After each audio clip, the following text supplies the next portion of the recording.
The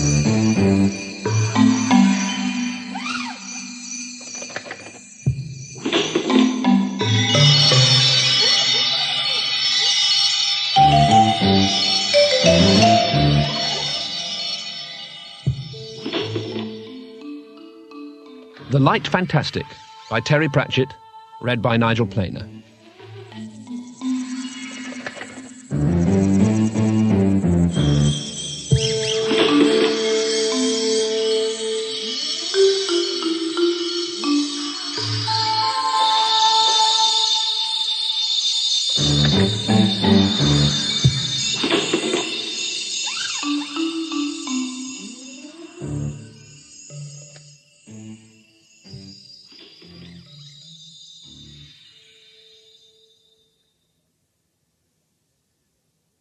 The sun rose slowly, as if it wasn't sure it was worth all the effort.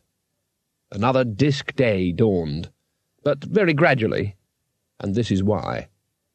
When light encounters a strong magical field, it loses all sense of urgency, it slows right down. And on the disk world the magic was embarrassingly strong, which meant that the soft yellow light of dawn flowed over the sleeping landscape like the caress of a gentle lover, or, as some would have it, like golden syrup. It paused to fill up valleys. It piled up against mountain ranges. When it reached Cori Celesti, the 10-mile spire of grey stone and green ice that marked the hub of the disk and was the home of its gods, it built up in heaps until it finally crashed in great lazy tsunami, as silent as velvet, across the dark landscape beyond. It was a sight to be seen on no other world. Of course, no other world was carried through the starry infinity on the backs of 4 giant elephants, who were themselves perched on the shell of a giant turtle. His name, or her name, according to another school of thought, was Great Artuin. He, or as it might be, she, will not take a central role in what follows, but it is vital to an understanding of the disk that he or she is there, down below the mines and sea ooze and fake fossil bones put there by a creator with nothing better to do than upset archaeologists and give them silly ideas. Great Artuin, the star turtle, shell-frosted with frozen methane, pitted with meteor craters, and scoured with asteroidal dust. Great Artuin, with eyes like ancient seas and a brain the size of a continent through which thoughts moved like little glittering glaciers. Great Artuin of the great slow sad flippers and star-polished carapace, labouring through the galactic night under the weight of the disk. As large as worlds, as old as time, as patient as a brick. Actually, the philosophers have got it all wrong. Great Artuin is in fact having a great time. Great Artuin is the only creature in the entire universe that knows exactly where it is going.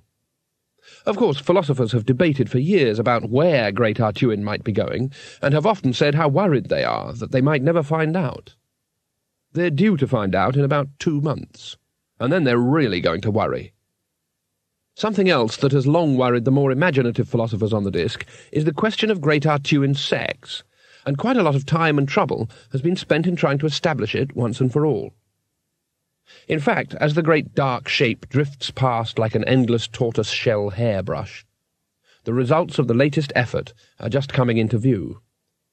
Tumbling past, totally out of control, is the bronze shell of the potent Voyager, a sort of Neolithic spaceship built and pushed over the edge by the astronomer priests of Krull, which is conveniently situated on the very rim of the world, and proves, whatever people say, that there is such a thing as a free launch.